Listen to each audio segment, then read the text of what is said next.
Salut, c'est Tom et aujourd'hui on va parler de ta position en vélo. Alors non, on va pas parler de ta position sur le podium, mais plutôt de ta position sur le vélo qui va te permettre d'aller sur le podium. Je vais pas t'apprendre à faire du vélo, mais à savoir comment bien te positionner pour te permettre de gagner en performance et en confort. Un peu de confort parce que passer 5 heures sur un vélo n'est pas toujours facile. Et surtout, pédaler avec une mauvaise position peut te causer des problèmes aux tendons et au corps en général. Bon, désolé, mais on va être obligé de faire un peu de mathématiques. Mais ne t'inquiète pas, c'est simple. Vraiment simple. Tout d'abord, la base des bases, tu dois régler la hauteur de ta selle. C'est super facile. Tu te mets debout et tu mesures la distance entre le sol et ton entrejambe. Ensuite, tu multiplies cette distance par 0,885, en gros 88,5% pour les matheux. Et ensuite, la distance entre l'axe de ton pédalier et le haut de ta selle doit être égale à cette valeur. Par exemple, si tu as une hauteur à l'entrejambe de 80 cm, la distance entre l'axe de ton pédalier et le haut de ta selle doit être égale à 80 fois 0,885 cm, donc 70,8 cm.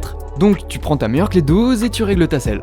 Ensuite, l'inclinaison de ta selle doit être bien parallèle à la route, sauf pour les filles où tu peux légèrement incliner la selle vers l'avant pour avoir plus de confort. Et pour finir sur la selle, il faut savoir que la selle peut s'avancer et se reculer. Pour savoir comment régler ça, c'est super simple. Tu montes sur ton vélo, les pieds sur les pédales et ton pédalier doit être en position horizontale. Règle le recul de ta selle de façon à ce que ta jambe soit bien droite et forme un angle de 90 degrés avec le sol. Bon, j'espère que tu n'as pas mis la vidéo en pause à ce moment pour le faire, parce qu'il faut que tu saches que pour faire ça, c'est mieux de se tenir à un mur, juste pour pas tomber.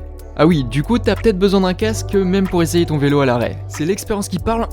Non, je vois pas de quoi tu parles. Bon, maintenant on passe au guidon. D'abord, il faut bien le choisir parce que tu vas le voir, lui baver dessus et le maltraiter pendant tes sessions de vélo. Plus sérieusement, il doit correspondre à la largeur de tes épaules. Quand tu as les mains sur ton guidon au niveau des leviers, tes bras doivent être parallèles. Ensuite, tu peux régler la longueur de la potence ainsi que la hauteur du cintre pour que tu aies les avant-bras presque horizontaux lorsque tu as le bassin au fond de la selle, les coudes fléchis et les mains sur le guidon au niveau des leviers. Maintenant, on va reprendre la longueur entre le sol et ton entrejambe et en fonction de cette longueur, tu vas pouvoir définir la taille de pédalier qu'il te faut. Via ce tableau, tu peux savoir quelle taille de manivelle il te faut. Allez, je te laisse quelques temps pour le voir.